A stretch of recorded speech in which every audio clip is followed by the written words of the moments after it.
ನಮಸ್ಕಾರ ಸ್ನೇಹಿತರೆ, ನೀವು ನೋಡ್ತಾ ಇದ್ದೀರಾ ನಕ್ಷತ್ರ ಟೆಕ್ ಸ್ಟುಡಿಯೋ ಯೂಟ್ಯೂಬ್ ಚಾನಲ್. ಇವಾಗ ಗಣೇಶ ಚತುರ್ಥಿ ವಿಶೇಷ ವಿಡಿಯೋವನ್ನು ರೆಡಿ ಮಾಡಿದ್ದೇನೆ. ಆ ವಿಡಿಯೋ ತುಂಬ ಸೂಪರ್ ಬಂದಿದೆ. ಬನ್ನಿ ಆ ವಿಡಿಯೋದ ಪ್ರಿವ್ಯೂಯನ್ನು ಈಗ ನಾವು ನೋಡ್ಕೊಂಡು ಬರೋಣ.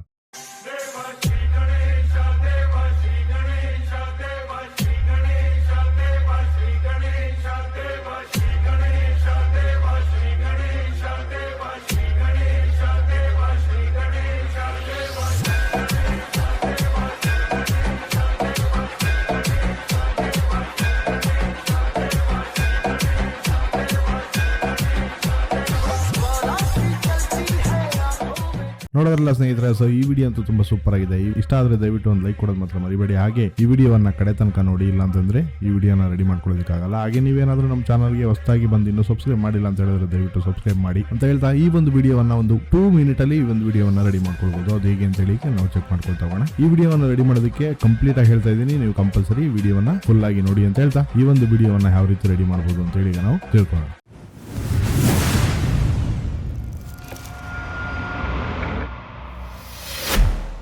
ಮೊದಲಿಗೆ ಅಲೈಟ್ ಮೋಷನ್ ಆಪ್ ಅನ್ನ ಓಪನ್ ಮಾಡ್ಕೊಳ್ಳಿ. ನೋಡಿ, ಅಲೈಟ್ ಮೋಷನ್ ಆಪ್ ಅನ್ನ ಓಪನ್ ಮಾಡ್ಕೊಂಡು ಈ ರೀತಿ ಇಂಟರ್ಫೇಸ್ ಬರುತ್ತೆ. ರೈಟ್ ಸೈಡ್ ಪ್ರಾಜೆಕ್ಟ್ ಮೇಲೆ ಸೆಲೆಕ್ಟ್ ಮಾಡ್ಕೊಳ್ಳಿ. ಸೆಲೆಕ್ಟ್ ಮಾಡ್ಕೊಂಡಿದ್ ಕೂಡ ನಿಮಗೆ ಕಾಣಿಸುತ್ತೆ, ನೀವು ಇಂಪೋರ್ಟ್ ಮಾಡ್ಕೊಂಡಿದ್ರೆ 5 ಪ್ರಾಜೆಕ್ಟ್ ಇರುತ್ತೆ. ಇದರಲ್ಲಿ ಏನಕ್ಕಪ್ಪ 5 ಪ್ರಾಜೆಕ್ಟ್ ಅಂತ ಹೇಳಿದ್ರೆ, ಎಲ್ಲ ಪ್ರತಿಯೊಂದು 5 MB ಹತ್ರ ಇರುತ್ತೆ. ನೋಡಿ, ಈಗ 1 ಪ್ರಾಜೆಕ್ಟ್ 2 3 4 5 ಈ ನೋಡಿ 1 ಪ್ರಾಜೆಕ್ಟ್ ಬಂದ್ಬಿಟ್ಟು 4.0 MB ಇದೆ, 1 MB. ಮತ್ತೆ ಎರಡನೇ ಪ್ರಾಜೆಕ್ಟ್ ಬಂದ್ಬಿಟ್ಟು 4.8 MB ಇದೆ. ಮೂರನೇ ಪ್ರಾಜೆಕ್ಟ್ ಬಂದ್ಬಿಟ್ಟು 4.4 MB ಇದೆ. ಮತ್ತೆ ನಾಲ್ಕನೇ ಪ್ರಾಜೆಕ್ಟ್ 4.5 MB ಇದೆ. ಐದನೇ ಪ್ರಾಜೆಕ್ಟ್ 3.8 MB ಇದೆ.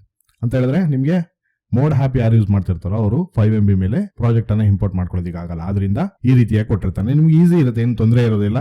ಒಂದು 2 ಮಿನಿಟ್ ಅಲ್ಲಿ ರೆಡಿ ಮಾಡ್ಕೊಳ್ಬಹುದು. ನೀವು ತಿಳ್ಕೊಳ್ಳೋದಕ್ಕಷ್ಟೇ ಈ ಒಂದು ವಿಡಿಯೋ ನೋಡ್ಬೇಕಂತ ಹೇಳೋದು. ಒಂದು 2 ಮಿನಿಟ್ ಅಲ್ಲಿ ವಿಡಿಯೋನ ರೆಡಿ ಮಾಡ್ಕೊಳ್ಬಹುದು. ಈಗ ನೀವು ಮೊದಲಿಗೆ ಈ ಪ್ರಾಜೆಕ್ಟ್ 1 ಅಂತಿದೆಯಲ್ಲ, ಅದನ್ನ ಸೆಲೆಕ್ಟ್ ಮಾಡ್ಕೋಬೇಕು. ಆದ್ರೆ ಈಗ ಬೇಡ. ಈಗ ಫಸ್ಟ್ ಬಂದ್ಬಿಟ್ಟು ಪ್ರಾಜೆಕ್ಟ್ 2 ಸೆಲೆಕ್ಟ್ ಮಾಡ್ಕೊಳ್ಳಿ, ಓಪನ್ ಮಾಡ್ಕೊಳ್ಳಿ. ಓಪನ್ ಮಾಡ್ಕೊಂಡು ಸ್ವಲ್ಪ ಮೇಲ್ಗಡೆ ಸ್ವೈಪ್ ಮಾಡ್ಕೊಳ್ಳಿ, ಸ್ವಲ್ಪ ಹೀಗೆ ಮುಂದೆ ಮೂವ್ ಮಾಡ್ಕೊಳ್ಳಿ. ನಿಮಗೆ ಇಲ್ಲಿ ಹಿಂದೆಗಡೆ ಬ್ಲಾಕ್ ರೌಂಡ್ ತಿರುಗ್ತಿದೆಯಲ್ಲ, ಇದು ನಾನು ಬೇರೆ ಒಂದು ಫೋಟೋ ಹಾಕಿರ್ತೇನೆ. ಆ ಒಂದು ಲೇಯರ್ ಅನ್ನ ಸೆಲೆಕ್ಟ್ ಮಾಡ್ಕೊಳ್ಳಿ. ಕಲರ್ ಅಂಡ್ ಫಿಲ್ಮ್ ಸೆಲೆಕ್ಟ್ ಮಾಡ್ಕೊಂಡು, ನೇಮ್ ಮೇಲೆ ಸೆಲೆಕ್ಟ್ ಮಾಡ್ಕೊಂಡು, ಆ ಒಂದು ಫೋಟೋವನ್ನ ನಾನು ನಿಮಗೆ ಡಿಸ್ಕ್ರಿಪ್ಷನ್ ಅಲ್ಲಿ ಕೊಟ್ಟಿರ್ತೇನೆ. ಇದನ್ನ ಸೆಲೆಕ್ಟ್ ಮಾಡ್ಕೊಂಡು ಜಸ್ಟ್ ಪ್ಲಸ್ ಮೇಲೆ ಹ್ಯಾಡ್ ಮಾಡ್ಕೊಳ್ಳಿ. ನೋಡಿ, ಈ ರೀತಿ ಆಗುತ್ತೆ. ಸೊ ಬ್ಲಾಕ್ ಇದ್ದಿದ್ದು ಈ ರೀತಿ ಆಗುತ್ತೆ. ಮತ್ತೆ ಇನ್ನು ಸ್ವಲ್ಪ ಮುಂದೆ ಮೂವ್ ಮಾಡ್ಕೊಳ್ಳಿ. ಮತ್ತೆ ಸೇಮ್ ಅದೇ ತರ ಅದನ್ನ ಚೇಂಜಸ್ ಮಾಡ್ಕೊಳ್ಳಿ. ಮತ್ತೆ ಬ್ಯಾಕ್ ಬನ್ನಿ. ಮತ್ತೆ ಸ್ವಲ್ಪ ಮುಂದೆ ಮೂವ್ ಮಾಡ್ಕೊಳ್ಳಿ. ಇಲ್ಲಿಲ್ಲ. ಸೊ ಈಗ ಏನ್ ಮಾಡ್ಬೇಕಂತ ಹೇಳಿದ್ರೆ, ಈ ಒಂದು ಆಪ್ಷನ್ ಸೆಲೆಕ್ಟ್ ಮಾಡ್ಕೊಂಡು ಸೆಲೆಕ್ಟ್ ಆಲ್ ಲೇಯರ್ಸ್ ಅಂತ ಕೊಡಿ. ಮತ್ತೆ ಅದೇ ಆಪ್ಷನ್ ಸೆಲೆಕ್ಟ್ ಮಾಡ್ಕೊಂಡು ಕಾಪಿ 19 ಲೇಯರ್ ಅಂತ ಕೊಡಿ. ಬ್ಯಾಕ್ ಬನ್ನಿ. ಬ್ಯಾಕ್ ಬಂದ್ಬಿಟ್ಟು ಪ್ರಾಜೆಕ್ಟ್ 1 ಅಂತ ಹೇಳಿದ್ನಲ್ಲ, ಅದನ್ನು ಓಪನ್ ಮಾಡ್ಕೊಳ್ಳಿ. ಓಪನ್ ಮಾಡ್ಕೊಂಡು ಸ್ಟಾರ್ಟಿಂಗ್ ಅಲ್ಲೇ ನಿಲ್ಲಿಸ್ಕೊಳ್ಳಿ. ಮತ್ತೆ ಸೇಮ್ ಇಲ್ಲೊಂದು ಚಕ್ರ ಕಾಣಿಸ್ತಿದೆ ನಿಮಗೆ, ಅದಕ್ಕೂ ಸೇಮ್ ಅವಾಗಲೇ ಫಿಲ್ ಮಾಡ್ಕೊಂಡ್ರಲ್ಲ ಅದೇ ತರ ಆ ಒಂದು ಫೋಟೋವನ್ನ ಹ್ಯಾಡ್ ಮಾಡ್ಕೊಳ್ಳಿ. ಹ್ಯಾಡ್ ಮಾಡ್ಕೊಂಡು ಬ್ಯಾಕ್ ಬನ್ನಿ. ಬ್ಯಾಕ್ ಬಂದ್ಬಿಟ್ಟು ಸ್ಟಾರ್ಟಿಂಗ್ ಬನ್ನಿ. ಸ್ಟಾರ್ಟಿಂಗ್ ಬಂದ್ಬಿಟ್ಟು ಈ ಒಂದು ಆಪ್ಷನ್ ಸೆಲೆಕ್ಟ್ ಮಾಡ್ಕೊಂಡು ಪೇಸ್ಟ್ 19 ಲೇಯರ್ ಅಂತ ಕೊಡಿ. ಸೊ ಬ್ಯಾಕ್ ಬಂದ್ಬಿಡಿ. ಮತ್ತೆ ಮೂರನೇ ಪ್ರಾಜೆಕ್ಟ್ ಅನ್ನ ಓಪನ್ ಮಾಡ್ಕೊಳ್ಳಿ. ಓಪನ್ ಮಾಡ್ಕೊಂಡು ಸ್ವಲ್ಪ ಹೀಗೆ ಮೂವ್ ಮಾಡ್ಕೊಳ್ಳಿ. ಮೂವ್ ಮಾಡ್ಕೊಂಡ್ರೆ ಮತ್ತೆ ನಿಮಗೆ ಇಲ್ಲಿ ರೌಂಡ್ ಚಕ್ರ ಬರುತ್ತೆ. ಅದು ಸೇಮ್ ಅದೇ ತರ ಮುಂಚೆ ಹ್ಯಾಡ್ ಮಾಡ್ಕೊಂಡ್ರಲ್ಲ ಅದೇ ತರ ಹ್ಯಾಡ್ ಮಾಡ್ಕೊಳ್ಳಿ. ಮತ್ತೆ ಇನ್ನೊಂದು ಕೂಡ ಸೇಮ್ ಅದೇ ತರ ಹ್ಯಾಡ್ ಮಾಡ್ಕೊಳ್ಳಿ. ಸೊ ಅದೇ ತರ ಹ್ಯಾಡ್ ಮಾಡ್ಕೊಂಡು, ಸೊ ಈಗ ಈ ಒಂದು ಆಪ್ಷನ್ ಸೆಲೆಕ್ಟ್ ಮಾಡ್ಕೊಂಡು ಸೆಲೆಕ್ಟ್ ಆಲ್ ಲೇಯರ್ಸ್ ಅಂತ ಕೊಡಿ. ಮತ್ತೆ ಅದೇ ಆಪ್ಷನ್ ಸೆಲೆಕ್ಟ್ ಮಾಡ್ಕೊಂಡು ಕಾಪಿ 7 ಲೇಯರ್ ಅಂತ ಕೊಡಿ. ಬ್ಯಾಕ್ ಬನ್ನಿ. ಮತ್ತೆ ಪ್ರಾಜೆಕ್ಟ್ 1 ಅನ್ನೋದನ್ನ ಓಪನ್ ಮಾಡ್ಕೊಳ್ಳಿ. ಸ್ಟಾರ್ಟಿಂಗ್ ಅಲ್ಲೇ ಇರಲಿ. ಈ ಒಂದು ಆಪ್ಷನ್ ಸೆಲೆಕ್ಟ್ ಮಾಡ್ಕೊಳ್ಳಿ. ಪೇಸ್ಟ್ 7 ಲೇಯರ್ ಅಂತ ಕೊಡಿ. ಬ್ಯಾಕ್ ಬನ್ನಿ. ಮತ್ತೆ ಈಗ ಪ್ರಾಜೆಕ್ಟ್ 4 ಓಪನ್ ಮಾಡ್ಕೊಳ್ಳಿ. ಪ್ರಾಜೆಕ್ಟ್ 4 ಓಪನ್ ಮಾಡ್ಕೊಳ್ಳಿ. ಓಪನ್ ಮಾಡ್ಕೊಂಡು ಸ್ವಲ್ಪ ಹೀಗೆ ಸ್ವೈಪ್ ಮಾಡ್ಕೊಳ್ಳಿ. ಸ್ವೈಪ್ ಮಾಡ್ಕೊಂಡ್ರೆ ನಿಮಗೆ ಮತ್ತೆ ಅದೇ ತರ ಚಕ್ರ ಏನಾದರೂ ಇದೆಯಾ ಅಂತ ಚೆಕ್ ಮಾಡ್ಕೊಳ್ಬೇಕು. ಇಲ್ಲ, ಅದೇ ತರ ಏನು ಚಕ್ರ ಇಲ್ಲ. ಸೊ ಈಗ ಈ ಒಂದು ಆಪ್ಷನ್ ಸೆಲೆಕ್ಟ್ ಮಾಡ್ಕೊಳ್ಳಿ. ಮತ್ತೆ ಇಲ್ಲಿ ಸೆಲೆಕ್ಟ್ ಆಲ್ ಲೇಯರ್ಸ್ ಅಂತ ಕೊಡಿ. ಮತ್ತೆ ಅದೇ ಆಪ್ಷನ್ ಸೆಲೆಕ್ಟ್ ಮಾಡ್ಕೊಂಡು ಕಾಪಿ 11 ಲೇಯರ್ ಅಂತ ಕೊಡಿ. ಬ್ಯಾಕ್ ಬನ್ನಿ. ಮತ್ತೆ ಪ್ರಾಜೆಕ್ಟ್ ಅನ್ನು 1 ಅನ್ನ ಓಪನ್ ಮಾಡ್ಕೊಳ್ಳಿ. ಮತ್ತೆ ಸ್ಟಾರ್ಟಿಂಗ್ ಅಲ್ಲೇ ಇರಲಿ. ಈ ಒಂದು ಆಪ್ಷನ್ ಸೆಲೆಕ್ಟ್ ಮಾಡ್ಕೊಳ್ಳಿ. ಪೇಸ್ಟ್ 11 ಲೇಯರ್ ಅಂತ ಕೊಡಿ. ಕೊಟ್ಬಿಟ್ಟು ಸ್ವಲ್ಪ ಹೀಗೆ ಮೂವ್ ಮಾಡ್ಕೊಳ್ಳಿ. ಸೊ ಮೂವ್ ಮಾಡ್ಕೊಂಡು ನೋಡಿ, ಇಲ್ಲಿ ನಿಮಗೆ ಇಲ್ಲಿ ಮೇಲ್ಗಡೆ ಮೂವ್ ಮಾಡ್ಕೊಂಡ್ರೆ ನಿಮಗೆ ಇಲ್ಲಿ ಕಾಣಿಸ್ತಿದೆ.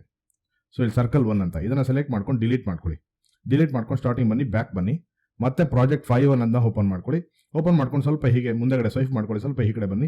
ಮತ್ತೆ ಸೇಮ್ ಚಕ್ರ ಬರುತ್ತೆ. ಆ ಚಕ್ರ ಸೆಲೆಕ್ಟ್ ಮಾಡ್ಕೊಳ್ಳಿ. ಅವಾಗ ಅಪ್ಡೇಟ್ ಮಾಡ್ಕೊಂಡ್ರಲ್ಲ ಅದೇ ತರ ಆ ಒಂದು ಫೋಟೋವನ್ನು ಅಪ್ಡೇಟ್ ಮಾಡ್ಕೊಳ್ಳಿ. ಬ್ಯಾಕ್ ಬನ್ನಿ. ಮತ್ತೆ ಇನ್ನೊಂದು ಚಕ್ರ ಇದೆ ಇಲ್ಲಿ ಮುಂದೆ, ಅದನ್ನ ಸೆಲೆಕ್ಟ್ ಮಾಡ್ಕೊಳ್ಳಿ. ಮತ್ತೆ ಸೇಮ್ ಅದೇ ತರ ಆ ಒಂದು ಚಕ್ರವನ್ನು ಅಪ್ಡೇಟ್ ಮಾಡ್ಕೊಳ್ಳಿ. ಅಪ್ಡೇಟ್ ಮಾಡ್ಕೊಂಡು ಮತ್ತೆ ಸೇಮ್ ಈ ಒಂದು ಆಪ್ಷನ್ ಸೆಲೆಕ್ಟ್ ಮಾಡ್ಕೊಂಡು ಸೆಲೆಕ್ಟ್ ಆಲ್ ಲೇಯರ್ಸ್ ಅಂತ ಕೊಡಿ. ಮತ್ತೆ ಅದೇ ಆಪ್ಷನ್ ಸೆಲೆಕ್ಟ್ ಮಾಡ್ಕೊಂಡು ಕಾಪಿ 12 ಲೇಯರ್ ಅಂತ ಕೊಡಿ. ಬ್ಯಾಕ್ ಬನ್ನಿ. ಮತ್ತೆ ಪ್ರಾಜೆಕ್ಟ್ 1 ಅನ್ನ ಓಪನ್ ಮಾಡ್ಕೊಳ್ಳಿ. ಸ್ಟಾರ್ಟಿಂಗ್ ಅಲ್ಲೇ ಇರಲಿ. ಮತ್ತೆ ಇದೊಂದು ಆಪ್ಷನ್ ಸೆಲೆಕ್ಟ್ ಮಾಡ್ಕೊಂಡು ಪೇಸ್ಟ್ 12 ಲೇಯರ್ಸ್ ಅಂತ ಕೊಡಿ. ಸ್ವಲ್ಪ ಮೇಲ್ಗಡೆ ಸ್ವೈಪ್ ಮಾಡ್ಕೊಳ್ಳಿ. ಮತ್ತೆ ಸೇಮ್ ಆ ಸರ್ಕಲ್ ಸಿಗುತ್ತೆ ನಿಮಗೆ. ನೋಡಿ, ಆ ಸರ್ಕಲ್ ಇದೆಯಾ ಅಂತ. ಸೊ ನೋಡಿ, ಇಲ್ಲಿದೆ. ಈ ಸರ್ಕಲ್ ಅನ್ನ ಸೆಲೆಕ್ಟ್ ಮಾಡ್ಕೊಳ್ಳಿ. ಮತ್ತೆ ಇಲ್ಲಿ ಡಿಲೀಟ್ ಅಲ್ಲಿ ಡಿಲೀಟ್ ಮಾಡಿಬಿಡಿ. ಸ್ಟಾರ್ಟಿಂಗ್ ಬನ್ನಿ. ಮತ್ತೆ ಒಂದು ಆಪ್ಷನ್ ಸೆಲೆಕ್ಟ್ ಮಾಡ್ಕೊಂಡು ಇಲ್ಲಿ ಕ್ಯಾಮ್ರಾವನ್ನು ಆನ್ ಮಾಡ್ಕೊಳ್ಳಿ. ಆನ್ ಮಾಡ್ಕೊಂಡು ಮುಂದೆ ಮೂವ್ ಮಾಡ್ಕೊಳ್ಳಿ. ಮೂವ್ ಮಾಡ್ಕೊಂಡ್ರೆ ನಿಮಗೆ ನೋಡಿ, ಇಲ್ಲಿ 19.29 ಸೆಕೆಂಡ್ ಇಂದ ನಿಮ್ಮ ಫೋಟೋವನ್ನು ಹ್ಯಾಡ್ ಮಾಡಬೇಕು. ಸೊ ಈ ಫೋಟೋ ಆಲ್ರೆಡಿ ಹ್ಯಾಡ್ ಮಾಡಿರ್ತೇನೆ ನಾನು ಜಸ್ಟ್ ಇಂತು. ಅದನ್ನ ಮತ್ತೆ ಬೇರೆ ಫೋಟೋ ಹ್ಯಾಡ್ ಮಾಡ್ಬೇಕಂದ್ರೆ ಪ್ಲಸ್ ಮೇಲೆ ಸೆಲೆಕ್ಟ್ ಮಾಡ್ಕೋಬೇಕು. 19.29 ಸೆಕೆಂಡಿಗೆ ಬಂದ್ಬಿಟ್ಟು ಆದ್ಮೇಲೆ ಮತ್ತೆ ಮೀಡಿಯಾ ಮೇಲೆ ಸೆಲೆಕ್ಟ್ ಮಾಡ್ಕೊಂಡು ಯಾವ ಫೋಟೋ ಆಡ್ ಮಾಡಬೇಕು ಅಂತ ಹೇಳ್ತಾರೆ ಆ ಫೋಟೋನ ಸೆಲೆಕ್ಟ್ ಮಾಡ್ಕೊಳ್ಳಿ. ಸುಮ್ಮನೆ ನಾನು ಒಂದು ಉದಾಹರಣೆ ತೋರಿಸ್ತಾನೆ. ಈ ಒಂದು ಫೋಟೋ ಸೆಲೆಕ್ಟ್ ಮಾಡ್ಕೊಂಡು ಜಸ್ಟ್ ಡೆಡ್ ಎಂಡಿಗೆ ಬನ್ನಿ, ಈ ಒಂದು ಆಪ್ಷನ್ ಸೆಲೆಕ್ಟ್ ಮಾಡ್ಕೊಳ್ಳಿ. ಸೆಲೆಕ್ಟ್ ಮಾಡ್ಕೊಂಡು ಇಲ್ಲಿ ಮೂವ್ ಆನ್ ಟ್ರಾನ್ಸ್ಫರ್ ಮೇಲೆ ಸೆಲೆಕ್ಟ್ ಮಾಡ್ಕೊಂಡು ಇಲ್ಲಿ ಜಡ್ ಆಪ್ಷನ್ ಸೆಲೆಕ್ಟ್ ಮಾಡ್ಕೊಂಡು ಫುಲ್ಲಾಗಿ ಮುಂದೆಗಡೆ ಸ್ವೈಪ್ ಮಾಡ್ಕೊಳ್ಳಿ. ಈಗ ನೋಡಿ ಈ ರೀತಿ ಸ್ವೈಪ್ ಮಾಡ್ಕೊಂಡು ಸ್ವಲ್ಪ ನೋಡಿ ಹಿಂದಕ್ಕೆ ಸ್ವಲ್ಪ ಹಿಂದೆಗಡೆ ಸ್ವೈಪ್ ಮಾಡ್ಕೊಳ್ತಾ ಹೋಗಿ. ನೋಡಿ ಇಲ್ಲಿ ಆ ದರ್ಶನ್ ಹತ್ರ ಬಂದಾಗ ಸೊ ಈ ಒಂದು XY ಸೆಲೆಕ್ಟ್ ಮಾಡ್ಕೊಂಡು ಫೋಟೋನ ಕೆಳಗಡೆ ತೊಗೊಂಡು ಬನ್ನಿ. ಮೂರನೇ ಆಪ್ಷನ್ ಸೆಲೆಕ್ಟ್ ಮಾಡ್ಕೊಂಡು ಫೋಟೋನ ಫುಲ್ಲಾಗಿ ಝೂಮ್ ಕಮ್ಮಿ ಮಾಡ್ಕೊಳ್ಳಿ. ಮೊದಲನೇ ಆಪ್ಷನ್ ಸೆಲೆಕ್ಟ್ ಮಾಡ್ಕೊಂಡು XY ಸೆಲೆಕ್ಟ್ ಮಾಡ್ಕೊಂಡು ಫೋಟೋನ ಮೇಲ್ಗಡೆ ತೊಗೊಂಡು ಬನ್ನಿ. ಮತ್ತೆ ಸ್ವಲ್ಪ ಕಮ್ಮಿ ಮಾಡ್ಕೊಂಡು ಚೆನ್ನಾಗಿ ಕಾಣಿಸುತ್ತೆ. ತುಂಬ ದೊಡ್ಡದಿದ್ರೆ ಚೆನ್ನಾಗಿ ಕಾಣಿಸೋದಿಲ್ಲ. ಮೊದಲನೇ ಆಪ್ಷನ್ ಸೆಲೆಕ್ಟ್ ಮಾಡ್ಕೊಳ್ಳಿ, XY ಸೆಲೆಕ್ಟ್ ಮಾಡ್ಕೊಂಡು ಸೊ ಫೋಟೋನ ನೋಡಿ ಈ ರೀತಿ ನಿಲ್ಲಿಸ್ಕೊಳ್ಳಿ. ನಿಮ್ಗೆ ಯಾವ ರೀತಿ ಬೇಕೋ ಆ ರೀತಿಯಾಗಿ ನಿಲ್ಲಿಸ್ಕೊಂಡು ಈ ಕಡೆ ನಿಲ್ಲಿಸ್ಕೋಬೇಕು ಅಂತೇನಿಲ್ಲ. ನಿಮ್ಗೆ ಇಷ್ಟ ಬಂತು ಅಂತ ಹೇಳಿದ್ರೆ ನೀವು ಈ ಕಡೆ ಬೇಕಾದರೂ ನಿಲ್ಲಿಸ್ಕೊಳ್ಬೋದು. ನೋಡಿ ಹೀಗೆ ನಿಮ್ಗೆ ಯಾವ ಕಡೆ ಬೇಕೋ ಆ ರೀತಿಯಾಗಿ ನಿಲ್ಲಿಸ್ಕೊಳ್ಬೋದು. ಹೀಗೆ ಸೊ ಈ ರೀತಿಯಾಗಿ ನಿಲ್ಲಿಸ್ಕೊಂಡು ಬ್ಯಾಕ್ ಬಂದ್ಬಿಟ್ಟು ಸೀದಾ ಸ್ಟಾರ್ಟಿಂಗ್ ಬನ್ನಿ. ಒಂದ್ಸತಿ ಪ್ಲೇ ಮಾಡ್ಕೊಂಡು ಚೆಕ್ ಮಾಡ್ಕೊಳ್ಳಿ.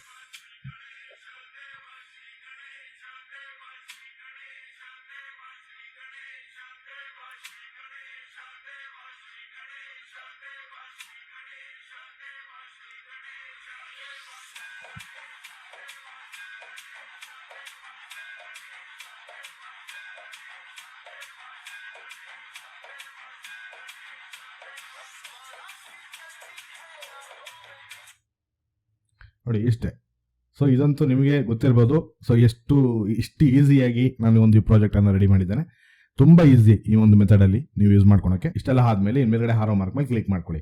ವಿಡಿಯೋ ಅಂತ ಸೆಲೆಕ್ಟ್ ಮಾಡ್ಕೊಂಡು ಜಸ್ಟ್ ಎಕ್ಸ್ಪೋರ್ಟ್ ಅಂತ ಕೊಡಿ. ವಿಡಿಯೋ ಎಕ್ಸ್ಪೋರ್ಟ್ ಆಗಿ ನಿಮ್ಮ ಗ್ಯಾಲರಿಲಿ ಸೇವ್ ಆಗಿರುತ್ತೆ. ಸೊ ನೋಡೋರಲ್ಲ ಸ್ನೇಹಿತರೆ, ಸೊ ಈ ವಿಡಿಯೋ ನಿಮಗೆ ಇಷ್ಟ ಆಗಿದೆ ಅಂತ ಅನ್ಕೊಳ್ತೀನಿ. ಸೊ ನಿಮ್ಗೆ ಏನಾದರೂ ಅನಿಸಿಕೆ ಅಭಿಪ್ರಾಯಗಳು ಅಥವಾ ನಿಮ್ಗೆ ಏನಾದರೂ ತೊಂದರೆ ಆದರೆ ಕಾಮೆಂಟ್ ಮುಖಾಂತರ ತಿಳಿಸಿ, ನಾನು ಇಮಿಡಿಯೇಟ್ ನಿಮಗೆ ರಿಪ್ಲೈ ಮಾಡ್ತೇನೆ ಅಂತ ಹೇಳ್ತಾ, ಹಾಗೆ ಈ ವಿಡಿಯೋ ನಿಮಗೆ ಇಷ್ಟ ಆಗಿದೆ ಅಂತ ಅನ್ಕೊಳ್ತೀನಿ. ಇಷ್ಟ ಆಗಿದ್ರೆ ದಯವಿಟ್ಟು ಒಂದು ಲೈಕ್ ಕೊಡೋದು ಮಾತ್ರ ಮರಿಬೇಡಿ. ಹಾಗೆ ನೀವೇನಾದರೂ ನಮ್ಮ ಚಾನಲ್ಗೆ ಹೊಸದಾಗಿ ಬಂದು ನೀವು ಸಬ್ಸ್ಕ್ರೈಬ್ ಮಾಡಿಲ್ಲ ಅಂತ ಹೇಳಿದ್ರೆ ದಯವಿಟ್ಟು ಸಬ್ಸ್ಕ್ರೈಬ್ ಮಾಡಿ ಅಂತ ಹೇಳ್ತಾ ಈ ಒಂದು ವಿಡಿಯೋವನ್ನು ಇಲ್ಲಿಗೆ ಮುಗಿಸ್ತಾ ಇದ್ದೀನಿ. ಮುಂದೆ ಇನ್ನೂ ಒಳ್ಳೊಳ್ಳೆ ವಿಡಿಯೋ ಜೊತೆ ನಿಮ್ಮನ್ನು ಮೀಟ್ ಆಗಿ ಬರ್ತೀನಿ. Thank you very much. Bye friends.